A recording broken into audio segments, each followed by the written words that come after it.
Hello Booktube, I'm Scott. And now, We are Gunpowder, Fiction and Plot, and before we get into today's conversation, I just want to tell you something really weird, Booktube. That top there that Nelle is wearing, that blue top, that's green in real life. it's teal, but our camera seems to think it's navy-ish. Yeah, freaky.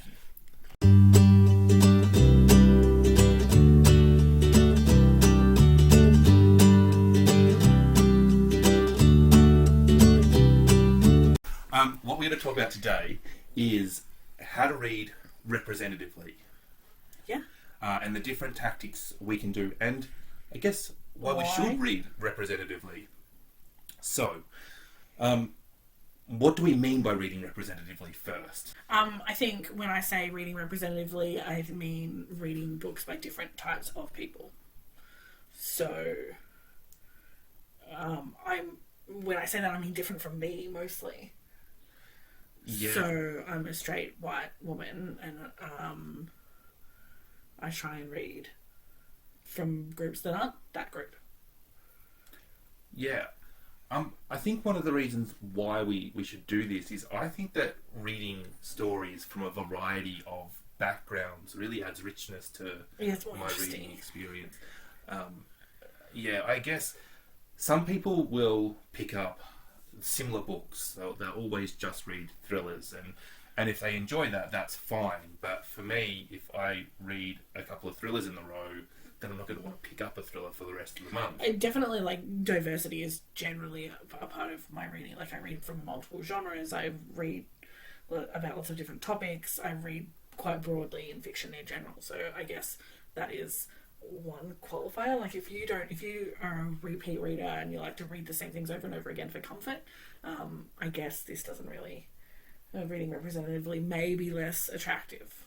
Yeah, but different cultures will have different influences and different ideas, and they'll all just fit together differently, and that's awesome. Yeah, I think if you only read from a narrow sort of type of author, then you can begin to make assumptions about the structure of a novel or the setting of a novel, or that aren't necessarily otherwise true. So I think reading diversely is important. If reading for you is about learning and an intellectual pursuit, I guess. Yeah, and I just, in general, if I'm travelling, one of the things I like to do is buy a pizza from somewhere that I'm travelling, and the reason is I want to see how they interpret that one bit of food, and it's always having pizzas in China that have apple and peas on it, having pizzas in India that are laden with curry spices, having pizzas in France where they kind of look down on Italian cuisine, which is probably the only country in the world that A, does and B, could do. But the difference in that one thing is so uniquely interesting, but to see how that applies to books as well is just as amazing. I think with books you've got the added element of you're actually sort of delving into someone's perspective when you read a book that's written by them. It's to some extent what they write is confined to their perception and their values and their ideas. So if they are all the same person, then the output is limited, I guess. So this has gone away from the point a little bit. The point is to how do we do it? So how do we do it? Well, Scott and I do it differently. So I was really pleased. I counted up how many books I'd read this year and how many were not representative, because that was easier. So by not representative, I counted up all the straight, cisgendered, white, able-bodied people that I have read. So I have read 110 books so far this year, and 30 of them have been by straight, cisgendered, white people. Able-bodied white people. And so that is 27%, which means that I'm 73% represented. In other categories. Which I thought was fantastic. But then we did your stats. And mine are better. And you've read 36 books this year, and 6 of them have been not representative. So it's 16%. So you're at 84% representatively, which is amazing. So let's talk about, I guess we should talk about your tactics, because your tactics have been the most successful. Yeah, okay. So my tactic to make sure that I read representatively is to haul representatively. So I did a big project last year where I noticed that my TBR was very white, straight, boring. And so I only allowed myself to buy queer books and books by people of colour until I purchased 100 books. So that really sort of readjusted the balance in my TBR. And there's a whole series of videos that we made about that you can watch in a playlist that we'll link in the show notes. But since that's been over, I still have an ongoing quota, so to speak.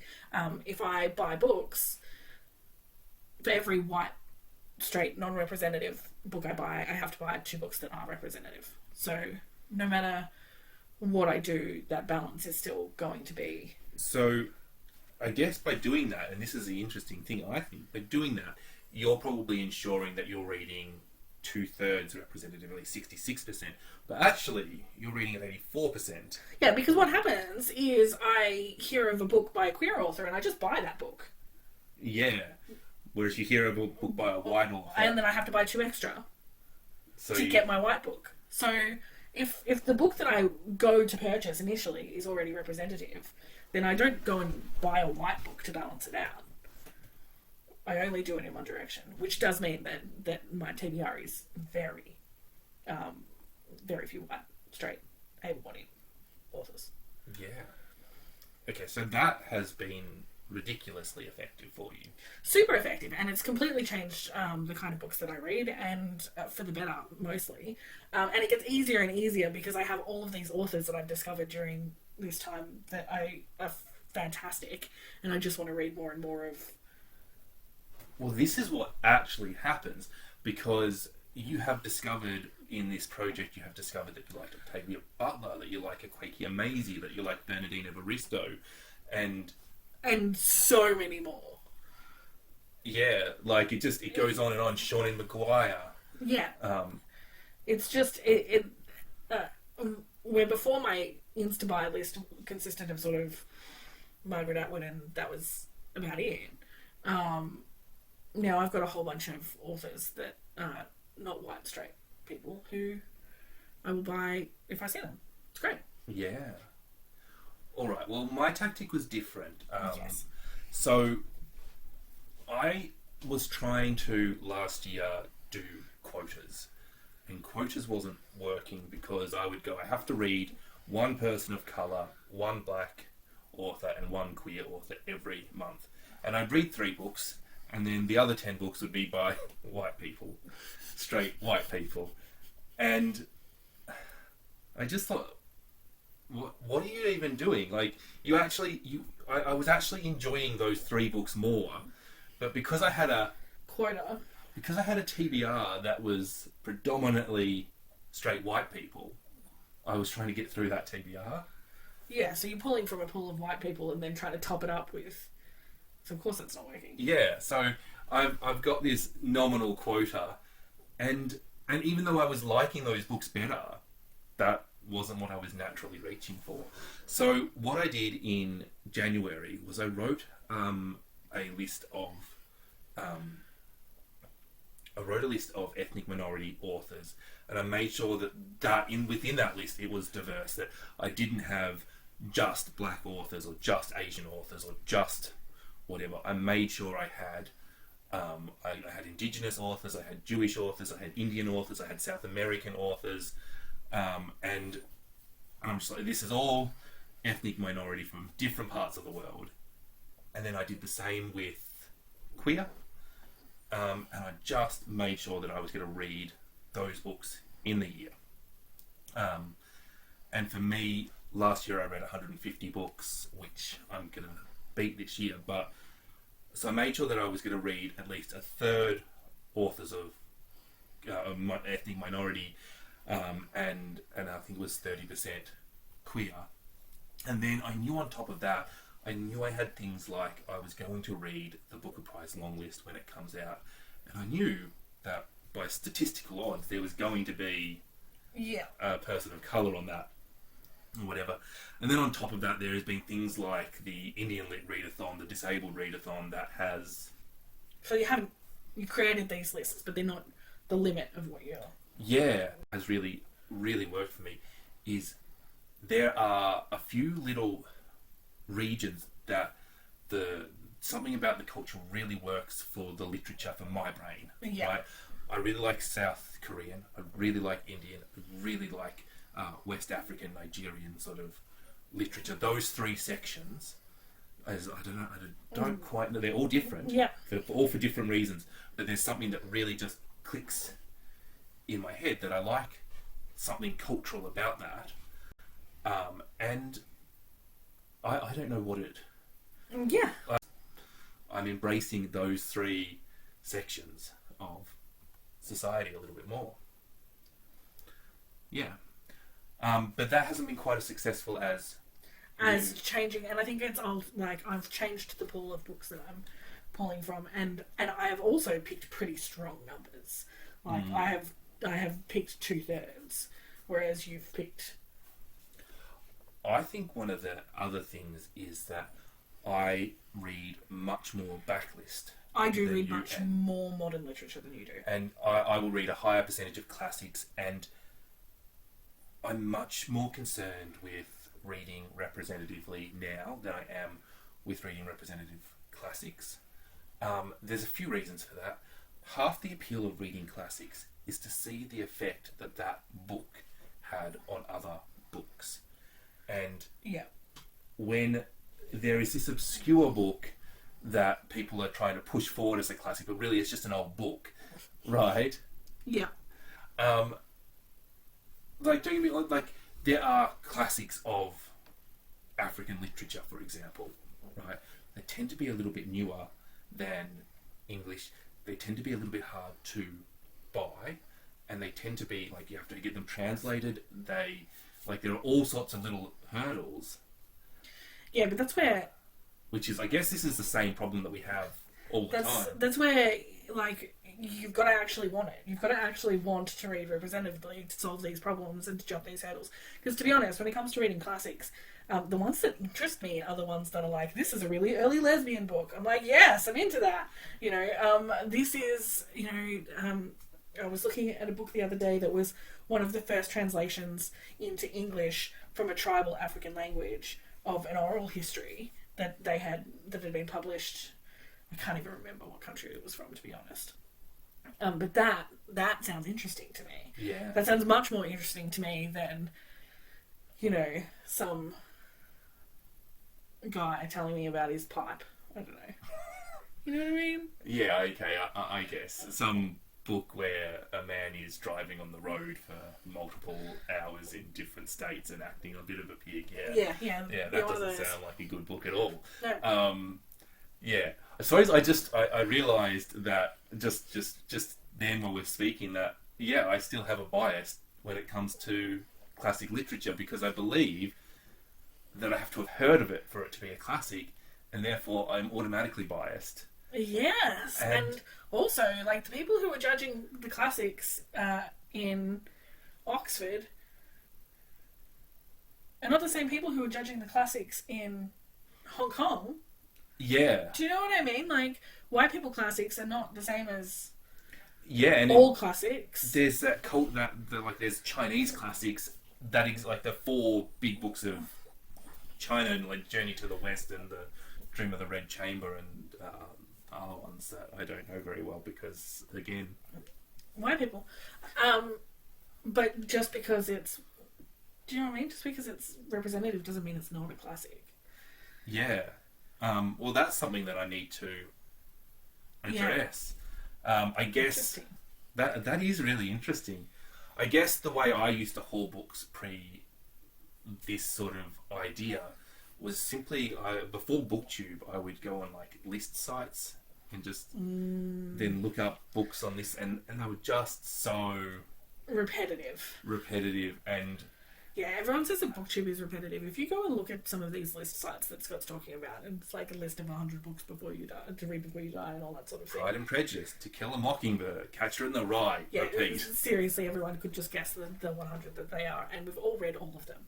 Like, it's the most basic starter pack to white people literature that there is, and predominantly male.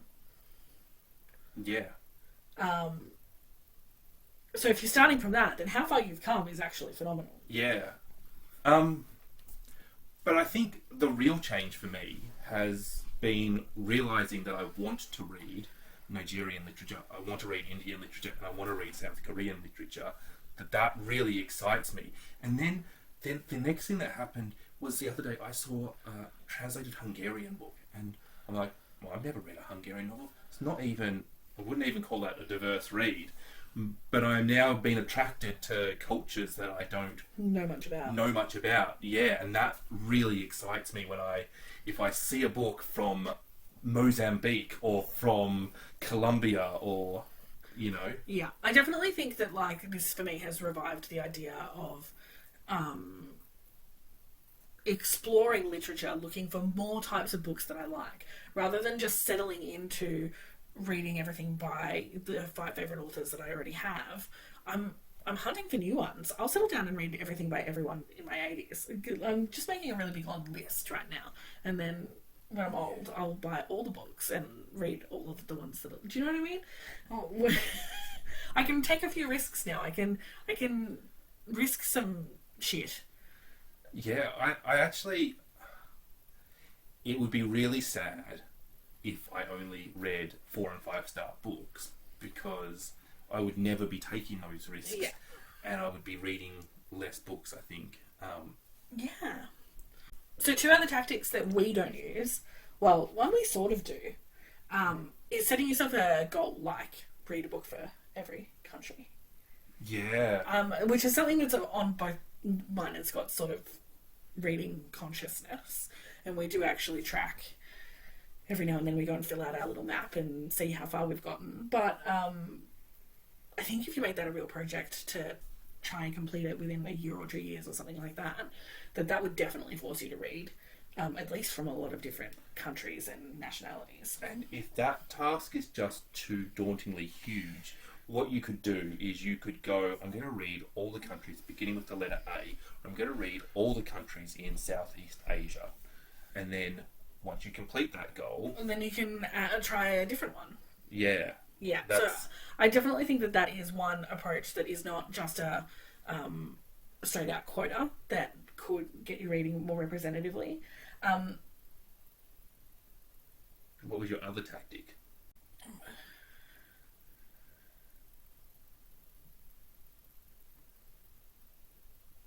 Well, no, wait. It's really good. The other tactic that I will recommend, which might be a tactic that you've forgotten, is go and follow a few booktubers of different diversity. It's really quite easy to find a few good black booktubers, a few good Asian booktubers. If you can change your echo chamber and the books that you're being recommended to a more diverse one, then you will get more diverse recommendations. And do not follow these people if you wouldn't follow them if they were white, able-bodied. No. Follow these people because you like their channel, because there are good ones out there and there are ones for everybody. You have to look harder for them because the algorithm hides them. And sometimes you find ones that have completely different reading tastes to you. It doesn't mean they're a bad channel, it just means they're not a channel for you, and you're allowed to go that it doesn't work for me. Exactly. But once you find a good few channels that's definitely a good tip. The other thing that I was going to say is notice where you're missing people. Like, if you already read a bunch of people of colour, but you haven't read, anyone from Asia, or you've never read a book by a disabled person, or you don't read translated literature, or you've never read anything by anyone gay ever. I mean, notice it and make a project of it. Like, Courtney Ferreter this year is concentrating on reading more Arab American literature, which sounds really specific, but that is the specific gap in her reading. So that's what she's focusing on, and that's sort of shifting the balance in what she's choosing this year, and will change the landscape of what she reads. And it can be as simple as that. You can just pick a project. If changing the whole way you choose every single book is something you're not ready for, then start with something like that.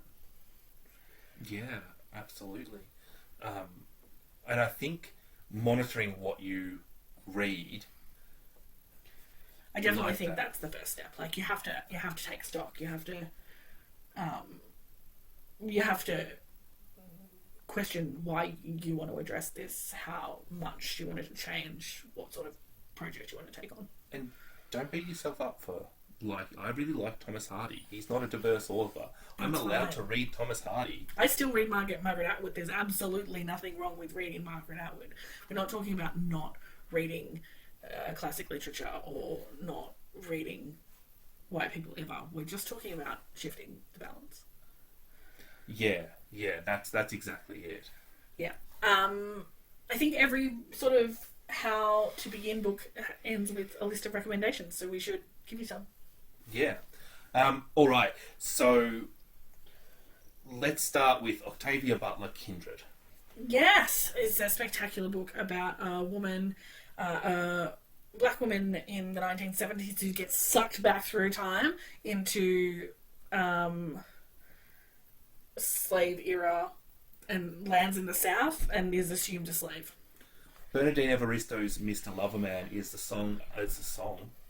is a book about a gay man who is in a relationship with another gay man. Also, he's married to his wife, and he has children. He's very rich, and this is how he comes to terms with it, how he breaks the news of his relationship with his best friend to his wife, and the various different prejudices that go along in there. And it's just a lovely, lovely book, which explores both being gay in the UK and being from a Caribbean nation and being a West Indian in the UK and being gay in the West Indian community. Oh, that's a lot. Yeah. Nelle Larson Passing is 94 pages long and just will knock the wind out of you. It is the basic premise is two friends from high school run into each other after many years, and they're both women of colour, but one of them is choosing to pass as white because she's quite fair-skinned, and she's married a man who does not know that she's a woman of colour. So the story sort of developed from there. That's one that I've read recently, and it was an incredible book. I Remember Abu is the story of the birth of Bangladesh, told through the eyes of the relationship between a young girl and her father. The young girl is the narrator, and she is telling you about her father, and is one of the saddest, most moving books I have read. It's one of the most lovely books I've read, because it's just, this relationship is so good, and it is so short, and if you just read it. Don't Touch My Hair is a collection of essays, I think.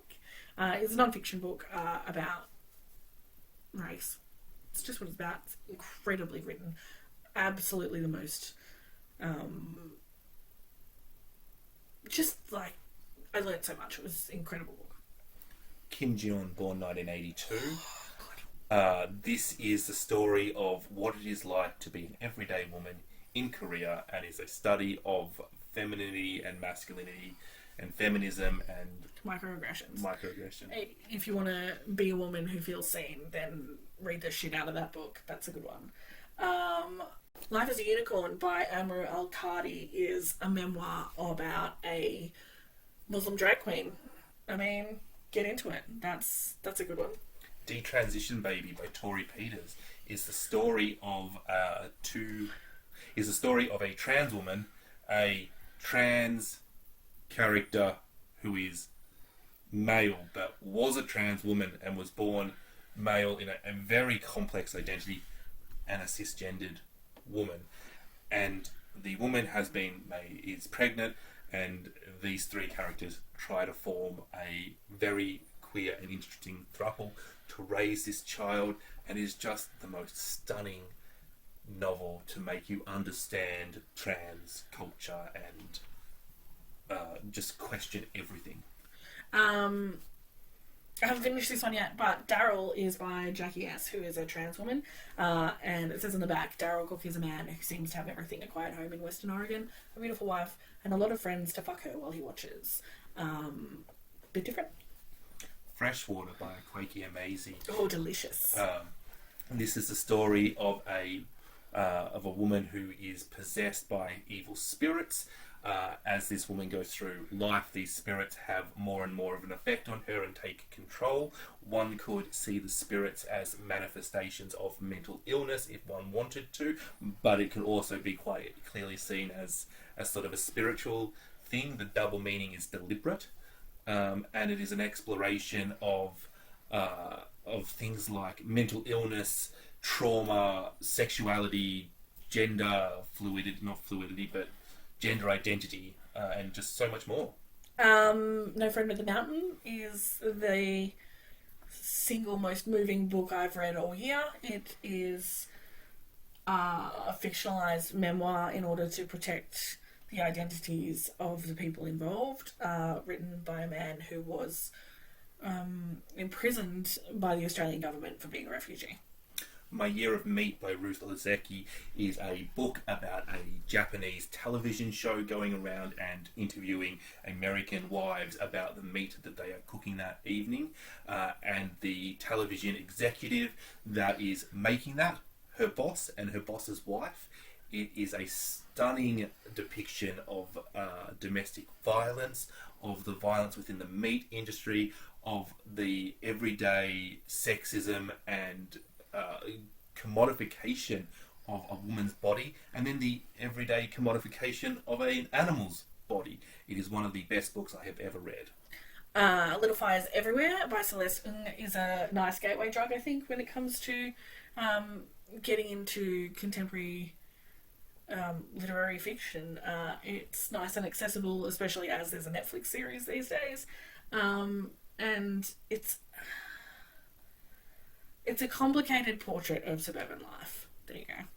A Fine Balance by Rohinton Mistry is a book, historical fiction based in the time of the emergency in India, when Indira Gandhi was president and essentially assassinated at the end of this.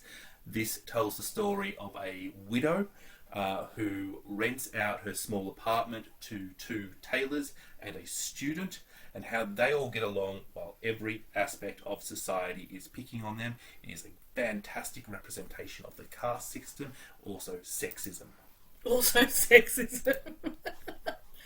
How the One-Armed Sister Sweeps Our House. Nice one. Yeah. This is by a Caribbean author. Sherry Jones. Sherry Jones, and it's set in paradise, literally on an island called Paradise.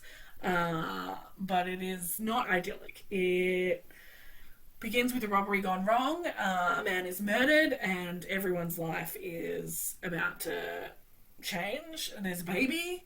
There's just...